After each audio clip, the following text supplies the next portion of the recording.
Welcome to Don't Do Disney Without Us. My name is Daniel. And my name is Zach. And welcome back to our little show. Episode 11.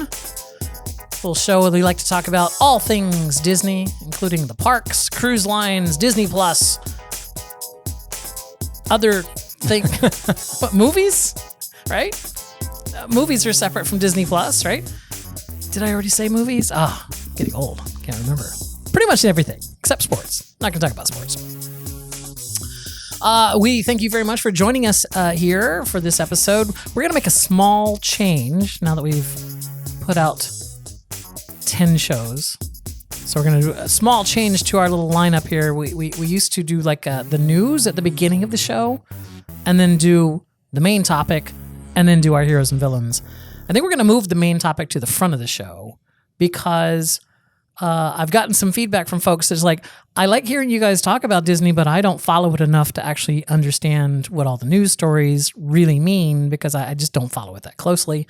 So I think this way we can talk about one topic, and then when you hear the news, you know that you're done, right? You can just skip ahead of that, right? Yeah, it makes it easier. You can go hear us talk about our heroes and villains. The heroes and villains of the week. Anyway, all right. So the main topic that we want to talk about this week is Dapper Day and Genie Plus, kind of a twofer here, because we just went to Dapper Day here in Florida. I know that the California Dapper Day was 2 weekends ago. The one here in Florida was this past weekend. And for those of you not in the know, what is Dapper Day, Zach? Dapper Day is an event. I'm unsure, actually, if it's officially Disney sanctioned. I don't know that it is, but it's put on by a group. Mm-hmm. Put on by a group called Dapper Day. Yes. And they host events at both parks. Mm-hmm. There's all sorts of things. Apparently, they even do it at Disneyland Paris, as I'm just looking at the computer screen there, and I see that Saturday, May 14th is their Disneyland Paris spring outing. That's right. And you dress up in your dapper finest. And by dapper finest, we mean, hat, suspenders, bow ties, what you would consider to be dapper clothing, right? Dresses, fun hats, high heels if you really want to inflict pain upon yourself. Yeah, but 20s, 30s kind of a feel is what you're going for clothes-wise there. But one of the really big, cool things that they do with Dapper Day, or the participants do, is called Disney bounding. So if you're unfamiliar with Disney bounding, what is that, Zach? Disney bounding is using the colors of a character somewhere in your outfit, or wearing an outfit based entirely around a character's color scheme. Right. Specifically because adults at Disney, except on Halloween party nights, are not allowed to go to the parks in full costume. Correct. Lest, some child see Cinderella smoking outside the park gates, or see Winnie the Pooh acting a fool. Right. Or just someone dressed full in as Rapunzel walking in, and the kids walking up to them thinking that that's Rapunzel to get autograph signed, and that person maybe not being polite to them, and then that looks bad on the Disney company, right? So you're just not allowed to dress up in costume, but you are allowed to Disney bound. So I don't know, you can't dress up like Mickey Mouse, but you could certainly wear a black shirt and red pants and yellow shoes, maybe even white gloves, right? And a cool, dapper hat and some suspenders or something, right? You would be bounded to Mickey Mouse is how you would describe that. So we both went to Dapper Day here at Walt Disney World. It was a 3-day event here. We only went to one of the dates, so to one of the events. So it was Saturday and Sunday. So was it 2? Why am I saying 3? Was there a Friday night event? There was apparently a Friday night event that we learned about while in queue for Mickey and Minnie's Runaway, Where Away. So the 2 Saturday and Sunday, we just went to the Sunday event, which was at Hollywood Studios. So we went to Disney Hollywood Studios on Sunday, and we had a great time. It was very fun. I chose to bound as Agent P, which not a lot of people got, but I did my best with my fedora and my teal vest and tie, And your yellow shirt and yellow brown shirt pants. and brown shirt and yellow shoelaces on my brown shoes. But it's like, I was going, for a Perry the Platypus / Agent P kind of vibe there. And I don't know that a lot of people know or remember that Phineas and Ferb and thus Perry the Platypus are a Disney property, even though Yes. Perry the Platypus had a World Showcase adventure, which we did Yes. part of a few years ago before they closed it down. You had to help him defeat Doofenshmirtz throughout the World Showcase. Evil Incorporated. It's true. But you went with a more recognizable character. You went. I thought it was more recognizable. You went as the Orange Bird. Yes. And you would think that a lot of people into Disney and Disney history perhaps would know who the Florida Orange Bird is. Now, in fairness, not actually a Disney character. So my Agent P was more of a Disney character than your Orange Bird, This which is true. The Orange Bird is technically not a Disney character, as we found out on our Keys to the Kingdom tour. He is licensed. He's licensed from the Florida Citrus Growers. So anyway, so we had a great time at Dapper Day. I think we learned a couple of things that we probably should have learned the last time that we went, but I think we did it correctly the first time we went. We went early in the day the first time we did a Dapper Day back in 2018. Was it 18 or 19? One of the two, but we were in the apartment, so it would have been 2018, I think. Anyway, we did it early in the day, and then knocked off in the heat of the afternoon, and I don't know, went and did something else. This time, we met a friend for brunch at like 11, and so we didn't even go strolling into Hollywood Studios until 1:30 in the afternoon. And I don't know if you've ever shopped for men's vests, especially colorful men's vests, but they're made out of polyester. They are the most non-breathable Fabric that you could imagine, and they also, the backs of them are black. And so the back of mine was orange. Oh, well, excuse me. Standing in the Florida sun, in the heat and humidity with nowhere to breathe, the fabric had nowhere to breathe. It just caused you to just be sweaty, just very uncomfortably hot and sweaty, to the point that by 4:00 we had to buy T-shirts. We bought T-shirts and changed because it was just no. Right. But I think we learned from that we should next time go earlier in the day, do our Dapper Day activities earlier in the day, make sure that we have our Typhoon Lagoon go bag with us in the truck, and then in the heat of the day, just, bail and go over to Typhoon Lagoon and enjoy some. I don't know what the temperature was yesterday when we were there, but it was hot. It was hot, and it was a very non-cloudy day. So we were in full sunlight most of the day. If you're watching this on our YouTube channel, I'm pretty sure you can probably see a little bit of red. A little bit of red in there. Also, why we're a day late on this podcast, because by the time we got home last night, we were just wiped. But the other piece that I wanted to talk about on Dapper, any final thoughts on Dapper Day? It's a very fun, if you've never had a chance to go and do Dapper Day. It is very fun. I am do it. Are we sure that there was a spring event at Disneyland? Because I'm not seeing one on their schedule. These are upcoming events. So it would not, they just haven't updated the... okay.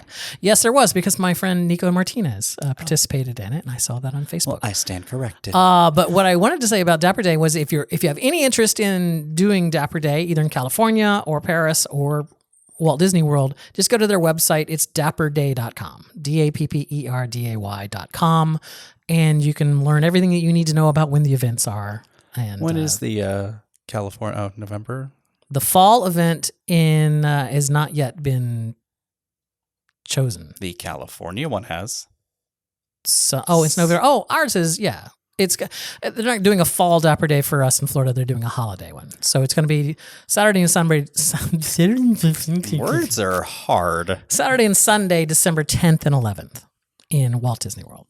We could also maybe look at going to the California one.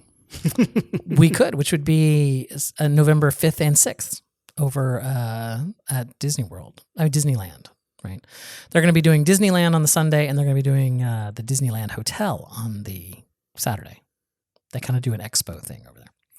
Anyway, But no, I don't have any. We were a little concerned because as we were getting off the friendship boat and walking into Hollywood Studios, we didn't see a whole lot of really dapper folks. Yeah. Because it was midday, so, Yeah. I'm sure they were there in the morning. But as we got further into the park, we saw lots and lots and lots lots of there was people. A photo meetup at 2:00 in the Muppets courtyard where there were just tons of people dressed to the nines. It was really fun to see. But yeah, it is, when you dress for these events, I mean, it's one thing to have to walk into your gas station to get a soda that you're going to take with you on your trip, right? And you've got your... Hey, we had somebody in line at the Wawa comment on our outfits. I feel like because it was a Sunday that people might have thought it was a church thing. But, then you get to Disney and, we're at the yacht club where we were eating brunch and we were the only people dressed that way. The cast members all knew what was going on, but, other people were like, what's that weird? Why is he wearing a fedora and a vest? That's weird. Anyway, but yeah, it's a fun event. I highly recommend you to do it if you have any interest in doing so. But the second piece that I wanted to talk about just real quickly is that we also, should we just save this and talk about this on another day? Because we're almost halfway.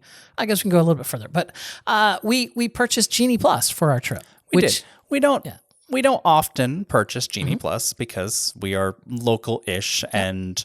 Yep. Our usual mantra is if the line is longer than 30 minutes, we're just not going to wait for it because it's not a once-in-a-lifetime trip for us. We can go back whenever we want. Yeah, but this was Dapper Day. We wanted to hang out there for a little while, but we also, there's some things at Hollywood Studio, which Hollywood Studio is one of the parks we don't go to that often. Right. So it's largely, it's a half-day park for us, basically. But we knew we wanted to ride Slinky Dog Dash because Zach is learning how to ride roller coasters, and Slinky was the next on the list, the next tame roller coaster on the list. We wanted to ride Mickey and Minnie's Runaway Railway. We wanted more about that later. We wanted to ride, what was the third? Oh, Midway Mania, so that we could compete with each other on the Toy Story Midway Mania. And we wanted to try and ride Star Wars Rise of the Resistance. If it was available, but that's not part of Genie Plus. No. Rise of the Resistance is that's an individual lightning lane. There were no, tickets available for that. Or there were, but super late at night, and then they just sold out. So. But the way we ended up doing it, we ended up structuring our Genie Plus day in such a way that at 7 a.m. in the morning, we made our first selection for Slinky Dog, which we got a 3:00 return for Slinky Dog because Slinky Dog goes really fast. So that was our... And Genie Plus does not hold your space in line. When I clicked on Slinky Dog, it was 2:00, and then by the time that page loaded, it was 3:20. Right. And then we were able to make a second selection at 10 a.m. because the park opens at 8, so 2 hours after the park opened at 10 a.m. We were able to grab our Midway Mania, which was around 3:00, I think. Or no, did we do Railway? I think we did Railway, which ended up being a 3:00, and then... Railway was like 1:40. And then Slinky. Okay, it doesn't matter. The point is we were able to get all three of the ones that we wanted within a 2-hour time period that we were there in the park, so that we could just do them one after the other and then leave the park. So it worked out in our favor. It worked out well. So without boring you with the minutia of it, I know too late. I like the Disney Genie Plus system. I always have. To me, it's like Max Pass that we used to have in California. It is Max Pass. Yeah. Genie Plus is Max Pass. With the caveat that not everything is included. Although technically not everything was included with Max Pass at the very end. But I think the real shining thing of Genie Plus is that I don't have to plan this out 60 days in advance. I didn't have to sit down 60 days ago and try to get 3 fast passes, my 3 free fast passes for those rides 60 days in advance without even knowing that I'm going to be there or that we had set up our brunch reservation or anything like that. It set everyone on an even footing of, 7 a.m. on the day that you're going to be there, everyone has an equal shot at their first fast pass, right there at their first lightning lane. Right. I mean, hotel guests get the added benefit of also trying to pick their individual attraction selections at 7 a.m. if they want to, but... Right, but Yeah. And that's what I hate about this whole thing is like, that's different. That's not Genie Plus. I'm just talking about Genie Plus, which is the replacement of the Fast Pass. The individual Lightning lanes don't require you to buy Genie Plus or anything. You can just, if you're staying at a Disney hotel and you want to ride the premier ride at Hollywood Studios, which is Rise of the Resistance, you have the option at 7 a.m. in the morning to just buy that for whatever the price is at that time. It's like airline pricing. It's going to vary depending on the crowds or whatever. But that's not Genie Plus. And I think that's where everyone kind of gets confused because it's so hard to talk about it because they kind of overlap. Right. You have free Genie, Genie Plus, and individual attraction selection / individual Lightning Lane. Right. So we're just talking about the Genie Plus. I like Genie Plus a lot. Yes. I didn't really believe it until we watched the Disney Food Blog video about Genie Plus, specifically in Hollywood Studios, where AJ pointed out that a lot of rides in Hollywood Studios tend to be ones with really long lines. So despite studios only having about 9 attractions, Genie Plus we breezed through all of those lines. Yeah, and they were all holding steady somewhere between 50 and 120 minutes all day. Yeah. So we had a great day at Disney's Hollywood Studio. If you have different mileage with your Genie Plus, I'm sorry, but let us know in the comments or email us. And it is very much a your mileage may vary thing. It worked for us well yesterday. It may not work for us well every time we try and use it. But, And honestly, we don't use it very often. No. So anyway, let's put that to bed and let's just jump into the news quick hits from this week. This is not meant to be an exhaustive list of all the news events that happen in Walt Disney World or the Disney Company. These are just the things that jumped out at us that are happening this week or just recently happened. Number one, Disney celebrated halfway to Halloween on April 28th, this past Thursday, and announced updated photos on the Haunted Mansion ride, as well as a new updated PhotoPass experience for Tower of Terror outside on the street at Tower of Terror. That one is included with Genie Plus only, so you will have to buy your way into that one. The Hollywood Studio one you have to buy Genie Plus, correct. And the one on Haunted Mansion is free. And it's the same in-ride photo, but it has ghosts above it. There's 8 or 10 different iterations of it. So it encourages re-rides. Right. Number 2. Terry Crews. And to be fair, there's more to go with number 1, but we're not there yet. We didn't restructure the list. Number 2, Terry Crews is going to play Centurion Tal Marik. Sure. Commander of the Star Charter and close advisor to Nova Prime in something related to Guardians of the Galaxy Cosmic Rewind, more than likely the pre-show. Yeah. The pre-show has been under wraps when cast members have been into their previews. I don't know if we get to see it during our past previews. I don't know. Or if they're going to keep it locked down until the ride opens to the public. Do not know. We'll find out on May 18th when we go. We will. For our preview. Number 3, Disneyland After Dark Grad Night Reunion is a separately ticketed after-hours events will be offered on June 23rd, 28th, and 30th. Tickets went on sale on April 28th. The event will be a 4-hour event with 3 additional hours of pre-party at Disney California Adventure, meaning you can get into the park 3 hours before the event begins. You'll also get a commemorative credential and guide, as well as unlimited downloads of Disney PhotoPass digital photos you have taken during the party, and some of the things you can expect to do during the event. Pick one. Read one. They're going to have character meet and greets. I don't know that they've announced who. But they'll be wearing their caps and gowns, right? Yes. Graduation themed. Okay. There will be a pep rally style march along type of parade with some favorite Disney friends. You can have a dance party because that's what I want to do when I go to Disneyland. But they have that big dance area over at DCA, so I think that's where they're fair, I guess. They're gonna have retro photo opportunities. They describe this next one as unique. Cafeteria-inspired food and beverage offerings. Get it? Because you're in school, like high school? Yeah, but my school had crap for food. I don't want to relive that. But this is a reunion, right? Special after-hours access to most of the park's attractions. And then they're, what are they saying? Party attires. What is the attire that they're encouraging? I don't know. Okay, great. Don't forget to show your school spirit. We Yeah. will not be going, but in case you... I don't know if tickets have sold out because we're not going, so... I have no idea. But I will tell you this. For those who grew up near Disney, either Disney World or Disneyland, Grad Night was a thing that happened your senior year of high school. It was a Disney-sponsored event where they invited all the graduating seniors to come after hours at the parks. And they brought in bands. So there was, the current rock bands or current, popular bands playing in front of the castle and on the different stages around the place. It was a, 3 or 4 hour party. You were bussed in by your school.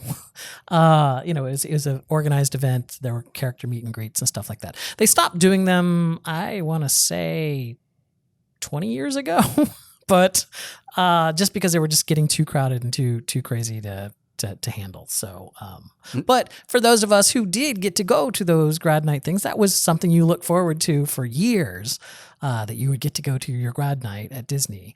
And so this kind of reunion thing is kind of cool. So it would be something fun to do. Well, it's good to see them, partaking in the nostalgia and bringing it back. All right. Number 4. From April 26th through June 30th of this year, Florida residents can get a 2-day Typhoon Lagoon ticket for $69 a person. Ooh. That is normally the cost of a 1-day ticket. Uh-huh. It can be used any 2 days, consecutive or not, through June 30th with blackout dates over Memorial Day weekend. Note that there are some of the Disney blogs that are describing this as getting 2 tickets for the price of 1. Mm-hmm. That's not true. It's a 2-day ticket. It is a 2-day ticket. It is not 2 tickets. Right. So you can't buy one and then 2 people go. You have to. If there's 2 of you and you both want to go, you're going to pay $140. Right.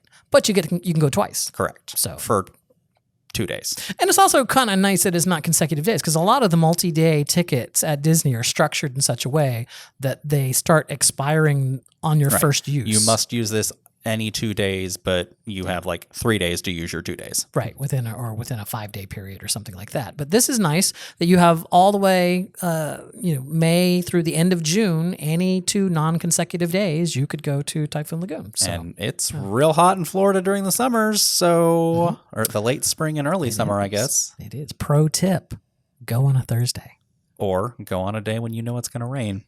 Well, it's Florida. It's going to rain every day. That's a thing. That's fair. Let's see. Continuing on our list here, Tokyo Disneyland will completely redo Space Mountain with new modern features and effects, and also rebuild the surrounding environment plaza, to better fit Tomorrowland. And they are, I didn't include this because I wasn't entirely sure when the story came out, they are retracking it. It is getting a top to bottom overhaul. Yeah. So they're going to tear it down and build a new one in its ashes, like a phoenix. I don't think it's set to open until 2025. Quite a ways out. Yeah, this is written in Japanese, so I do not know. But yeah, it's going to. I thought that I heard that it was several years out. It's like 2025 or 2026. It'll actually be reopened, so it'll be gone for a while. And I mean, I think everyone's probably seen the concept art at this point, but it's modern and fun and futuristic, and this is an audio podcast, so you can't see it, but yes. Think Tron on steroids. Yeah. It looks very similar to the Tron Pavilion, but it's Space Mountain. Okay, next. There was a new trailer released for the Chip 'n Dale Rescue Rangers Disney Plus original movie that premieres on Disney Plus May 20th. Did you watch this trailer? I didn't actually. Rescue Rangers, Chip 'n Dale, when there's danger. Would you like to answer my question? I haven't seen it, but I did watch Chip 'n Dale Rescue Rangers when it was on television. So it seems to be, from what I'm seeing on the internet, a bit divisive. You either like it or you hate it, but that's everything Disney does now. Right. So it's going to be on Disney Plus, which we already have. So it'll cost us nothing to watch it. So yeah, I'm going to watch it May 20th. So I mean not watch it on May 20th, but I will watch it on Disney Plus. The new Haunted Mansion film will be released in theaters. That's an interesting spelling of theaters there. On March 10th of 2023. So next year. So that seems really odd that they're releasing it in March. I feel like it screams Halloween release. Yeah, but But given Disney's track record with Haunted Mansion themed films, they've only had one, right? 2. There's been 2? Muppets Haunted Mansion. But Muppets Haunted Mansion was awesome. I thought you didn't like it. It's the Muppets. How do you not like it? I thought it was hyped too much, but I did. I thought it was a cute film. So, did you watch the original one? The one with Eddie Murphy? Yeah. I tried to. It was god awful. But, Haunted Mansion film's going to be released in theaters March 10th, 2023. We won't go to see it in theaters. We just learned a cast member pointed out to us the other day. It's like, you guys can go to a drive-in. And there's a drive-in between us and Disney that is playing first-run movies. So we can actually see Doctor Strange and the Multiverse of Madness in a drive-in. I'm looking into the camera like people are actually going to, take me seriously. If any of you spoil Doctor Strange, I will find you. All right, we're almost done. What's the next one? Going back to our original very first point, Disney announced not just photos, but all sorts of things for Halloween. They're halfway to Halloween celebration. Yes. Oogie Boogie Bash, a Disney Halloween party, is returning to Disneyland. Disney Cruise Line is going to have the return of the Halloween on the High Seas sailings, and there will be more of them. Yep.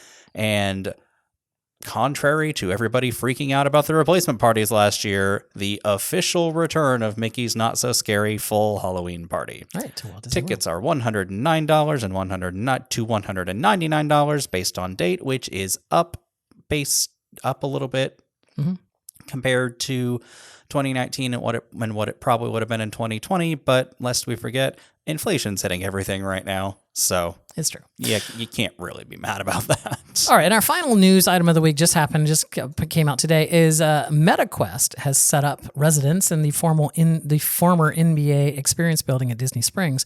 This is a free attraction.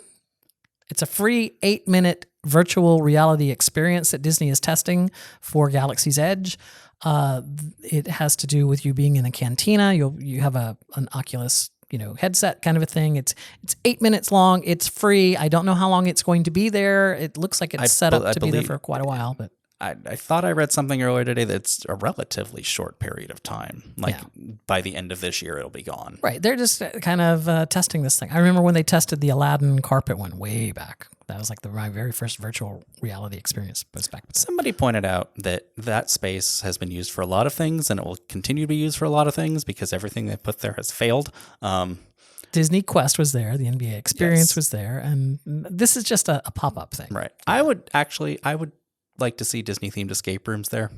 Well, they do have, what is that VR thing that said The Void? I think that's closed. Oh, okay, great. All right, we're rapidly running out of time, so I'm just going to skip along here to our heroes and villains of the week. I didn't realize we had a time limit. I don't want to go over 30 minutes. That's that we said that in episode 1. That was. The podcast creep, man. I don't want to suffer from podcast creep. Okay. Anyway, here we go. Our heroes and villains of the week. This is an odd number, so villains first. Go ahead. Who's your villain of the week? Disney's technology for on-ride photo delivery. I have in my Disney Experience app 2 photos from the Haunted Mansion from when we went on it on March 28th. Neither of them are of us. Yes. And we still haven't gotten our Slinky dog on-ride photo, so I have no proof that I actually rode Slinky and looked at the camera for once. I have a feeling that the reason the March 28th ones are screwed up is because we were on a Keys of the Kingdom tour, and we might have bypassed one of the sensors. That kind of makes sense, but also, where's my Slinky photo, Disney? Yeah, okay. My villain of the week is Mickey and Minnie's Runaway Railway. Now try saying that, I don't know, just twice. Or heck, just try saying it. It is the most mouthful of word salad that is like, we just ended up just calling it wait. Because you can't just, all right, well then we're going to try to get, lightning lane for Mickey's and Minnie's Runaway. For God's sakes, it's a mouthful to say. So I know y'all are upset that the Great Movie Ride was replaced by Mickey and Mickey's Runaway Railway, but the Great Movie Ride at least was easier to say. That's true. I'm thinking like, how do you what do you call this? MMRR. Yeah, that doesn't even roll off the tongue either, right? M squared, R squared. I don't know. M2R2. I don't know. Anyway, that was my villain of the week. Who's your hero of the week? We got a little bit of a peek behind the curtain at dinner at Toledo last night. Oh, nice. We had a table behind us that was a man dressed in a suit. Mm-hmm. Perhaps Dapper Day, perhaps not. And someone dressed as a chef, and the manager of the restaurant came over, and the server was very attentive, and another chef came over and sat with them, and then as we were finishing up our meal, the person dressed as a chef, who actually is a chef at Toledo, walked by, and we were like, "Hey, what was going on back there?" It turns out it was just something that they put the cast through, who are training to be servers at the restaurant. They bring up one of the managers and the head chef and have them serve them. Right. And that's like your final test, I guess. But it was kind of because we were like, oh, they must be VIP. Yeah, it's like, there's a bigwig behind us now. It's just somebody finishing their training. Yeah, somebody finished their training. Anyway, my hero of the week are the Dapper Day organizers. You know what? I have some amount of experience in putting together large events, a large podcasting event, an LGBT podcasting event that I've done for decades. So I have some idea of how complicated it is herding cats for all of these things. And I can't imagine the kind of things that they have to go through just to, this is not an official Disney event. And then to get the word out that, we're going to meet up at this place at 2:00 for a photo, or this place at 5. Kudos to them. They did a really good job, and they run a nice website, and so good on you, Dapper Day organizers. Yes. So, anyway, all right. That is it for the week. We will be back next week with more Disney related things. Anything else that you want to throw in there? If you want to email us, you can. It's don'tdodisney@gmail.com. You can leave a comment if you're watching the YouTube version of this video. And if you're listening to the audio-only version of this video, hey, we have a YouTube channel. It's called WDW Aristocrats, where we normally do Disney pin-related content, but we also put the video version of this very podcast right there. So if you want to see my COVID hair loss and marvel at it, you can watch the video right there. The video is also on Spotify. And if you're watching the video version of this on YouTube, hey, guess what? We have an audio-only version of this podcast on iTunes, Google Plus, or Google Podcast, and Spotify, anywhere that you would find podcasts. So, however you're listening to it, we thank you. Make sure you give us a thumbs up, rate us, whatever the platform that you're listening to us on allows you to do. It really does help us get some visibility. And all we really would ask in return is that you please don't do Disney without us. Again, was that a question? Yes. Don't do Disney without us.